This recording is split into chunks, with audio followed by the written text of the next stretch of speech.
आज मैं बताऊंगी आपको सूजी से झटपट इडली कैसे बनाते हैं।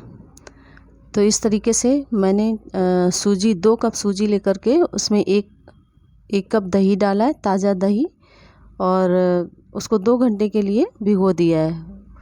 उसके बाद मैंने 1 पाउच इनो का डाल के उसको अच्छे से बैटर को मिला लिया है। बैटर तैयार है।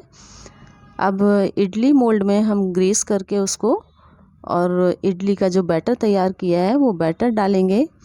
जो इडली मोल्ड है इनको अच्छे से ग्रीस कर लेंगे हम पहले, तभी इनमें बैटर डालेंगे, नहीं तो ये चिपक जाती हैं। तो इस तरीके से ये जितने भी मोल्ड हैं सब में ये इडली का बैटर डाल दिया है।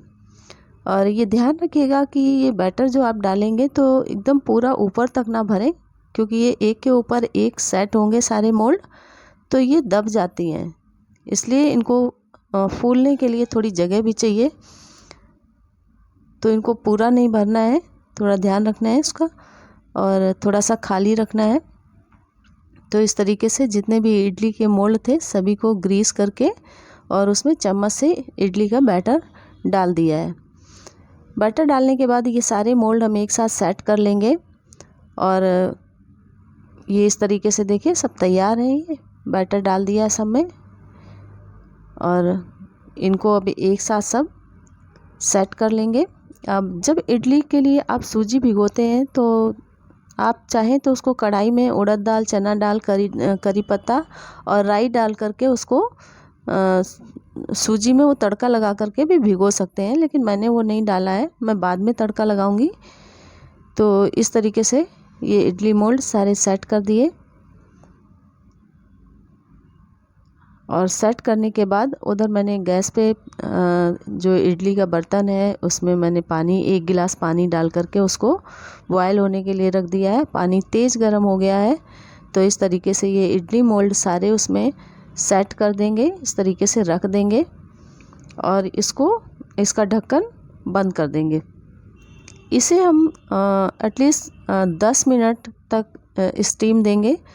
10 मिनट के बाद हम खोल करके देख लेंगे इसको टूथपिक डाल करके। अगर टूथपिक उसमें चिपक नहीं रही है तो आपकी इडली तैयार है, और अगर चिपक रही है तो थोड़ा सा और स्टीम दे दें, लेकिन ज़्यादा नहीं पकाना है इसको। अगर आप ज़्यादा पकाएंगे, ज़्यादा टाइम तक इसको स्टीम करेंगे तो ये हार्ड हो जाएगी, तो ये बहुत ही सॉफ्ट बनेगी। इस तरीके से ये बन करके तैयार हो गई है। और ये इडली मोल्ड जो है इनको एक एक करके बाहर निकाल दीजिए और रख दीजिए इनका ठंडा होने के लिए। जब ठंडा हो जाए तब इसको इडली को हम किसी चाकू या चम्मच से निकाल लेंगे। ठंडा होने के बाद ही निकालें, नहीं तो ये चिपकती रहती हैं। तो इस तरीके से ये इडली तैयार हो गई हैं। बहुत ही सॉफ्ट बनी है, बहुत ही स्पंजी है और खाने में भी बहुत टेस्टी बनी है। तो इस तरीके से मैंने ये सब इडली इससे मोल्ड से निकाल ली है। इसके बाद मैंने इसमें राई, करी पत्ता, चना दाल और उड़द दाल का तड़का दे दिया है। ये देखिए, दबाएंगे जब इसको तो ये बहुत ही स्पंजी है। ये इस तरीके से ये मैंने एक थाली में से निकाल लिया है। और ये सारी इडली आप जितनी बनाएं उसी के हिसाब से आप बैटर डालें। मैंने 2 कप डाला था, तो 2 कप सूजी में मेरी इतनी इडली तैयार हो गई हैं। करीब 20 इडली तैयार हुई हैं 2 कप सूजी में। तो ये देखिए कितनी सॉफ्ट है, इतनी स्पंजी है ये,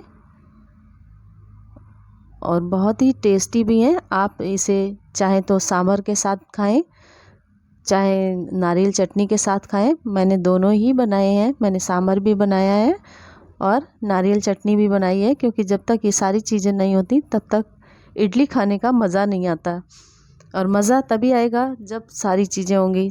तो सांभर भी बनाया है और नारियल चटनी भी बनाई है। तो आप इस तरीके से इडली का स्वाद ले सकते हैं। और वीडियो आपको पसंद आई हो तो लाइक करें, शेयर करें और सब्सक्राइब